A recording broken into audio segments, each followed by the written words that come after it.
Live it up. Live like it's the night of your life. You got the right to live. So go and live it up. Live like it's the night of your life. Let's start the party. Let's start the party. Up to your spine and back down to your toes. Melt you, la mama, like pie and limo. What's up, everyone? Welcome to the Zander Effect. I'm your host, Zander Dames. Got a wonderful show for you guys today to interview the Red Dirt Rock Band, and they're an up-and-coming band that has a very unique style of music. But you don't have to take my word for it, because here is Red Dirt Rock Band's Living Loud right here on the Zander Effect. Turn the radio up, let my kickers rock. You know I like it, I love it, I'm living loud. On the Zander Effect, I have a Red Dirt Rock Band. How you guys doing today? We're good. How you guys holding up with this whole craziness that's going around the world right now? Making the best of it. As much as possible, right? Ready for it to be over. Yeah, you're telling me. I see that you guys are all over the place, all over the spectrum of the nation. I remember you guys are in Southern California, or you're in California? We live in the San Francisco Bay Area. The band started, believe it or not, in Oklahoma, and it just evolved to here. Guys in Oklahoma are still very much so involved with everything we do. We use Dropbox to send recordings back and forth so people can lay their tracks. But as far as the band that does shows, that's people in this room right now. Nice.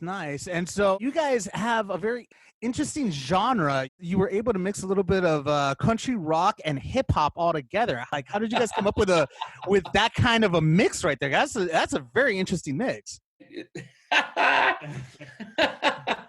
You know, it's interesting you would say that, because people that listen to country music think we're rock. People that listen to rock think we're country. Back south, they call it red dirt music. I guess you're the type of band that says, you see us the way you want to see us, and Exactly. you just go with it like that, right? Yep, exactly.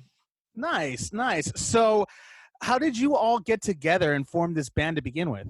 Well, the recording started in Oklahoma.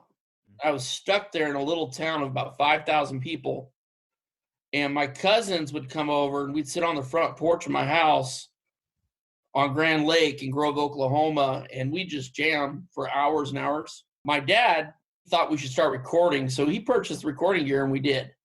And then one thing led to another. I came back home here to San Francisco, and the guys sitting in this room with me right now, these two, we just all came together as accomplished musicians and just kept the recording going. Wow. And so, obviously, for you, music was in your blood, but was it the same thing for CJ and for Justin? Yeah, mostly. I don't remember not playing. I've been playing for a while, so it's in the blood. It's something that look forward to doing every day. So, do you guys all write your music together? Or is only one person that writes, and then the rest just follow? I start the writing. I'll usually get really inebriated. There's no other way to do that, really, right? I'm telling you, that's how the best stuff I've written. The next day, I can barely remember it. Then what I do is I bring it to the band. They all put their own little spin on it. And when all that happens, the song kind of changes a little bit. It becomes organic and it evolves. But that's always been the best way. It's hard for me as a songwriter to allow other people to do what they want to do. I want to have control over things, but I try. CJ's nodding his head behind me right now. I'm not even looking at him. I can feel it. When we finally start recording, really unique stuff comes out. Then you add Jordan Bravo, and you just get this gospel sound to it as well. And so it all just comes together. The rock, the country, the gospel, it just fits. We love it so much, and we're looking forward to putting more stuff out. No, that's fantastic. And basically, what you guys are doing is making a compilation of different genres, which is really cool, because that's actually something very new. And you're just going with the flow, and whatever sounds good, that's what comes out. And then obviously you let the audience perceive what they want to perceive as to what genre it is. It doesn't chain you to just one genre. It makes you more broad. Yeah, absolutely. I'm reading in your bio something very funny. It says, surrounded by the inspiration of nature, fueled by shot glasses of whiskey. So tell me a little bit about the surrounded by the inspiration of nature part of it. Well, it was being out there on the lake at the family house. You could throw a rock in the water from the front porch. And in Oklahoma, you get tornado weather. And during that time, you'll have rainstorms, but it's warm outside. And if you have a big porch, it's a nice place to barbecue, grab the acoustic guitars, and just start playing. Song after song was just coming out that way. Everything this band has done has just been an incredible moment. How you guys feel? My history too. We also have our manager too. We consider part of our band. He's not here right now, but everywhere we go, Alex goes. He's very supportive. No doubt, no doubt. I got a chance to speak to Alex. I know that he's representing a couple of big names right now. So this must be huge to be represented by a manager that's representing other big names as well, I'm assuming. Yeah, I'll admit it's fun, but we're looking forward to when we can get up on that stage in front of 10,000 people to 100,000 people. That's our goal. When we play the Presidio in the summertime in San Francisco, should be just thousands of people there. When Fleet Week hits San Francisco, we'll be playing the Jeremiah O'Brien out on the water, form underneath the Blue Angels while they're doing their thing. Wow. That's awesome, though. That's really cool. Have you guys been touring anywhere else yet? Well, we went to Nashville, and that's as far as we've made it. And did a showcase for Bob Kincaid. That was just so exciting because he's just so big in the industry. It's been wonderful. And we all went to Vegas and we had a good time. We were scouting out a venue. It was a ball. Did you win or lose? I always win, man. I'm not a gambler, but I felt like I won. It was a great trip. So you don't play the games? No. Did you guys go see any shows when you guys were there? We did go see one show. Yeah. We went and watched a guy. He's coming up in country. His name's Brody Stewart. Yep. He's got some talent.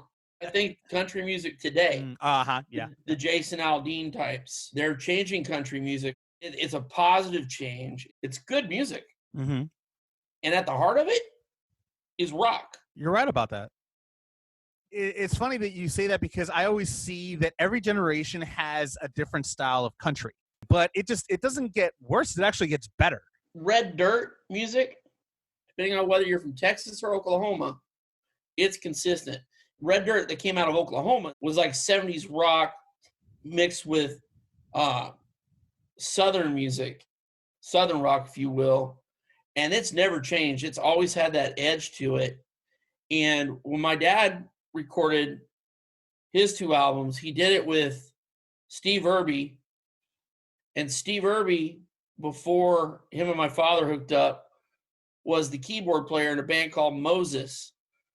Moses is the group that coined the phrase Red Dirt Rock. Yeah, I was going to ask Been around about that since then. actually. Yeah, and so Steve is the CEO of Kicker Car Speakers. 4th, 5th grade, that was a big influence on my life. You guys mentioned that you guys are right now in the studio. Are you guys working on some new music right now? We were asked if we could do a rock version of Everybody Dance Now and present it. And we've actually been working on this tune for a couple of years now, right? Yeah. About 2. It's not where it needs to be yet. It's really close. But I'm really excited about that too, because that is just straight dance and hip hop. Sweat, Everybody Dance Now is the most downloaded dance song in music history. And if we put a different spin on that and get it out there with a music video, I just think it'll be huge. Yeah, because I know Freedom, he remade the song again. I actually play it on my show with Obek. Right. He redid Sweat with Obek, and I play it for every once in a while. I'd love to hear your guys' version of it next. That would be something really cool to hear. It's not called Sweat. It's called Sweat Harder. Nice. So we're going to take it to the studio one more time and play with it and hopefully cut a music video for it. Nice. That's our goal. We see the music industry changing. People don't buy albums, they want the singles. And so it seems that the way the industry is going is you put out a single, you make a video, you throw it on YouTube, and you build your fan base. They come to the shows and they buy the tickets for the shows, and that's where you make your money. That's what actually, you're right about that. You hit the nail right on the head. That's actually been going on a lot, because it's funny. Many people, and I'm actually included in that, have bought albums, and in reality, they only wanted to hear maybe one, maybe two, maybe three songs out of like a 10-track album, and the rest they're like, it's good, but I only wanted to hear these three songs. So I think that's probably the reason why a lot of artists are starting to just put singles out there and kind of test the waters to see what the reaction is for that one song, and then based on that, they'll go ahead and see what the next one's going to be like, I'm assuming. Yep, that's what I think. You know what? At the end of the day, that's what pretty much performing is all about. Just making making fun shows for people to want to come to. Yeah, exactly. So I gotta ask. Obviously, you guys are gonna disagree from time to time. Has that ever caused any type of friction between you guys whenever you guys disagree? No, I don't. Yeah, no, I mean, we disagree more with stuff that doesn't have anything to do with the band. CJ and I, like I said, I've known CJ since he was in diapers, and Justin and I were friends in high school. It's rare that we get in arguments. Really rare. It's not even arguments. It's debating. Maybe would I do the chorus this way or this many times, or stuff like that. That's just part of the creative process. Yeah. But it's nothing that nothing where we somebody stormed out and we didn't talk for a week. Nothing like that. I gotta ask you guys, how can people stalk you?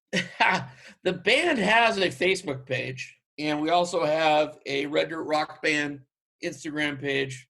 I personally think that when it comes to social media, the internet, and even way people digest information through cable TV, I think YouTube is going to take over, because it takes all those things and rams it into one website. And as it grows, I would imagine that YouTube is going to become the number one, if it's not already, social media platform.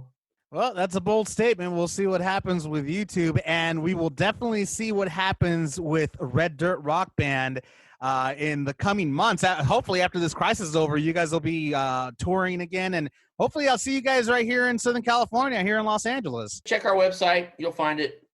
Well, guys, Benjamin, CJ, Justin, Red Dirt Rock Band, thank you so much for being on the Zander Effect, and I hope to see you guys here soon, especially Pressure's On, boys. I want to hear that new mix of Sweat. I want to hear it. I want to play it. Coming soon. Promise you. Awesome. Well, thanks so much, guys, for being on the show. Thanks for having All right, us. thank you. All right, take care.